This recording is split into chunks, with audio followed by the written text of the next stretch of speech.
Oke friends, welcome to Servan Gaming. Jadi pada video kali ini gue bakal membocorkan informasi mengenai update 2.6 yang akan rilis pada update selanjutnya. Jadi ini informasi yang pasti dari para beta tester yang sudah mencoba beta dari update 2.6 ini. Jadi teman-teman jangan khawatir kalau informasi ini tidak benar atau salah ya. Ini sudah akurat dan sudah dicoba langsung oleh para beta tester. Jadi gue bakal langsung saja mulai videonya. Let's go. Drop it.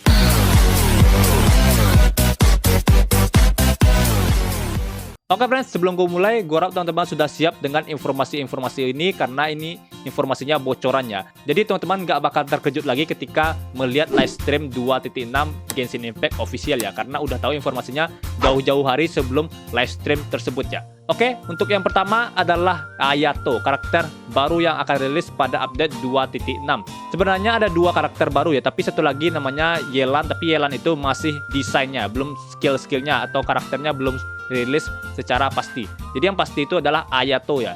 Jadi Ayato ini adalah sub DPS. Jadi asisten dari karakter dari Ayato ini adalah crit damage. Jadi sama seperti Keqing atau Ganyu.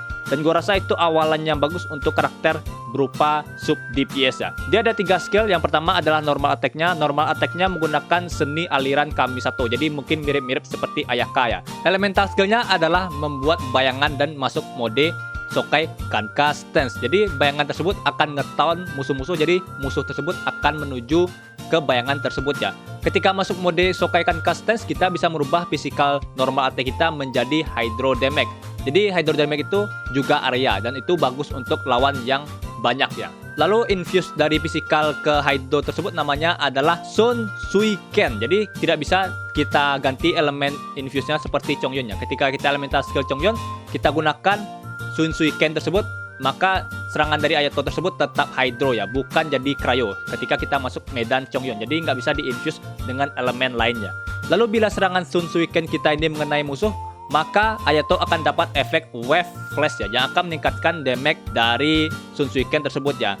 Jadi Wave Flash ini bergantung pada jumlah max HP dari si Ayato ini ya, dan juga talenta levelnya. Semakin tinggi talenta elemental skill teman-teman, maka akan semakin tinggi bonus wave flash tersebut ya. Lalu ketika kita masuk mode Sokai Kanka Stance ini, kita tidak bisa menggunakan charge attack dan plunging attack ya, cuma normal attack biasa.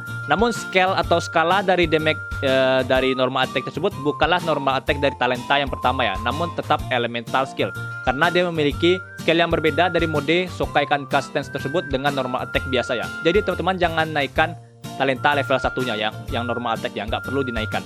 Dan durasi bayangan ini gue rasa cukup sebentar ya, yaitu 6 detik dan cooldownnya adalah 20 detik. Cooldownnya cukup lama, namun jika teman-teman punya anggota party yang lain, ketika anggota party itu menggunakan normal attack dan mengenai musuh, maka cooldown dari elemental skill Ayato ini akan berkurang 2 detik ya, ketika normal attack dari teman kita berhasil mengenai musuh. Lalu kita bakal mendapatkan ketahanan terhadap gangguan atau interupsi ya, seperti elemental skill dari Xingqiu. Jadi kita nggak gampang mental-mental ketika kena serangan musuh ya. Lalu yang ketiga adalah elemental burst-nya, yang mana elemental burst-nya ini adalah membuat Bloom Water Blade yang akan menimbulkan hydro damage area yang sangat luas. Elemental burst-nya ini mirip-mirip seperti Ganyu ya. Dan kita ketika dalam area elemental burst tersebut, kita akan ditingkatkan attack speed kita kecuali Ayato itu sendiri. Jadi karakter lain bisa meningkat attack speed-nya ketika berada di area elemental burst. Lalu maksimal dari kenaikan attack speed tersebut adalah 12% untuk level talenta level 10 ya. Jadi teman-teman harus naikkan elemental burst-nya juga. Elemental skill dan elemental burst itu gua rasa wajib dinaikkan ya. Untuk talenta normal attack nggak perlu dinaikkan. Lalu untuk elemental burst ini memiliki energi cost yang cukup besar, yaitu 80 ya, dan durasinya sebesar 15 detik dan cooldownnya selama 20 detik ya. Lalu untuk pasif talentanya yang pertama adalah dia bisa elementalnya ini menaikkan 2 level dari flash wave. Untuk flash wave ini maksimal levelnya ada 4 ya, atau tumpukannya ada 4. Jadi ketika bayangan meledak, kita akan mendapatkan maksimal 4 level dari wave flash tersebut ya, jika bayangan kita meledak karena diserang musuh ya. Lalu pasif talenta kedua adalah damage talenta elemental burst kita akan naik sebesar 3% dari max AP dari Hayato. Lalu pasif ketiga adalah dia bisa membuat masakan delicious, namun akan mendapatkan bonus suspicious ketika kita memasak ya, mirip-mirip dari talenta masak hutau ya. Lalu kesimpulannya Ayato ini gua rasa dia cukup bagus ya. Yang pertama, elemental skillnya punya infuse hydro selama 6 detik, namun dia harus on field untuk terus menggunakan elemental skill hydro tersebut ya. Nggak seperti Kokomi yang bisa kita tinggal ubur-uburnya untuk terus Hydro Enabler ya. Lalu bila kita berganti dari mode elemental skill ke karakter lain, maka elemental skillnya akan habis ya. Elemental burstnya yang area Hydro cukup bagus ya, mirip-mirip Ganyu, tapi ada perbedaannya. Yang pertama, durasinya sama dengan Ganyu ya. Durasi aktifnya itu 15 detik. Namun untuk cooldownnya sendiri, Ganyu memiliki 15 detik cooldownnya, sedangkan Ayato ini 20 detik. Lalu untuk energi costnya sendiri, Ganyu jauh lebih sedikit daripada Ayato, yang mana Ganyu memakan energi costnya sebesar 60 cost, sedangkan Ayato 80 cost. Jadi berbanding terbalik ya, 20 cost dari Ganyu. Lalu untuk build-nya masih belum jelas ya, apakah kita harus build dia dengan HP atau tetap crit damage, crit rate seperti biasa. Karena ya skill dari wave flash tersebut yang elemental skillnya itu ya bergantung sekali dengan max HP. Jadi teman-teman yang ada Primordial Jet Cutter, gua rasa sih bisa gunakan ke Ayato ini ya, karena pasif dari Primordial Jet Cutter itu menambahkan HP sebesar 20%. Oke friends, lalu yang kedua itu adalah weapon dari Ayato ini, yaitu adalah Amenoma. Dia memiliki base attack sebesar 608 ketika mencapai level 90 ya. Kalau dibandingkan dengan Primordial Jet Cutter, mungkin base attack dari Amenoma ini lebih tinggi ya. Kalau Primordial Jet Cutter base attack-nya 542, sedangkan untuk base attack Amenoma ini adalah 608. Namun untuk substatnya berupa crit rate, Primordial Jet Cutter lebih unggul daripada Amenoma, yaitu 44% crit rate. Sedangkan Amenoma adalah 33% crit rate. Lalu pasif dari weapon Amenoma ini gua rasa cukup ribet untuk memicunya ya. Yang pertama, teman-teman bakal mendapatkan bonus seluruh elemental damage sebesar 12% untuk refine satunya. Untuk refine 5 gua rasa 28% seluruh elemental bonus damage ya. Lalu bakal ada efek dari wave spike dari senjata Amenoma ini ya. Dia akan meningkatkan damage normal attack kita sebesar 8% selama 8 detik per stack atau pertumpukan. Lalu untuk memicu efek dari wave spike ini, teman-teman harus menggunakan normal attack anggota party terlebih dahulu ya. Jadi kita harus gunakan normal attack terus-terusan hingga mencapai stack penuh ya. Jadi ketika stacknya sudah penuh, teman-teman bakal mendapatkan bonus damage normal attack yang cukup besar ya. Untuk stack 1 saja 8% ya. Kalau sudah full gua rasa sih ya dikali 8 saja stacknya ya. Lalu yang ketiga adalah artefak baru buat Xiao dan Yoimiya atau karakter yang fokusnya normal attack di base-nya. Kenapa gue bilang begitu?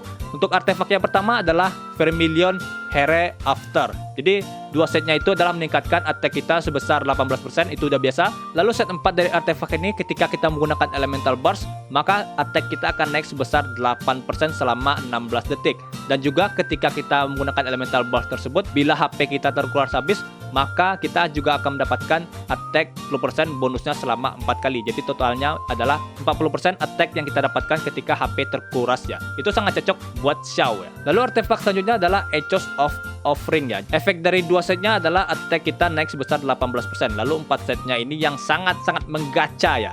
Jadi ketika kita normal attack mengenai lawan, maka akan ada 36% kemungkinan kita akan memicu efek Valley Ride. Jadi efek Valley Ride ini akan meningkatkan normal attack damage kita sebesar 60% dari attack kita ya. Itu lumayan besar, namun harus gacha ya. Dan efek ini akan habis setelah 0,05 detik setelah normal attack kita mengenai lawannya. Jadi ya harus gacha-gacha untuk mendapatkan 60% damage normal attack ini ya. Jadi harus gacha untuk mendapatkan efek yang besar ini ya, yaitu 60% normal attack damage. Lalu yang keempat adalah peta baru Chazam. Gue nggak mau spoiler lebih lanjut mengenai peta ini karena teman-teman akan berkurang hype-nya ketika eksplorasi ya. Jadi yang bisa gue ucapkan untuk peta baru ini adalah ada boss baru ya. Lalu untuk nama boss barunya adalah Cosmic Serpent yang mirip seperti Ruin Guard ini ya, tapi yang versi ularnya, versi Onyx di Pokemon ya. Jangan lupa top up di Wisnu Source 1, tempat top up teraman, termurah, terpercaya yang pernah gua alami. Adminnya fast respon, jadi jangan khawatir pesan teman-teman lambat dibalas ya. Dan teman-teman akan diberikan invoice saat pembelian berakhir ya. Jangan lupa top up di Wisnu Store 1. Mantap! Oke friends, gue rasa itu saja video untuk kali ini. Sebenarnya ada event-event lain seperti Story Kazuha itu bakal muncul ya. Jadi kita bakal ada rerun Kazuha. Jadi teman-teman harus yakin antara gacha Ayato atau Kazuha atau Yaemiko saat ini ya. Lalu ada juga senjata Kirin ya, bow bintang 5. Dan juga ada karakter baru yaitu adalah Yelan. Tapi ya kita belum dapat informasi lebih lanjut, jadi gua nggak jelaskan Yelan, Kirin, dan New Story dari Kazuha tersebut ya. Oke friends, gua rasa itu saja video untuk kali ini. Terima kasih sudah menonton. See you next in video. Bye bye.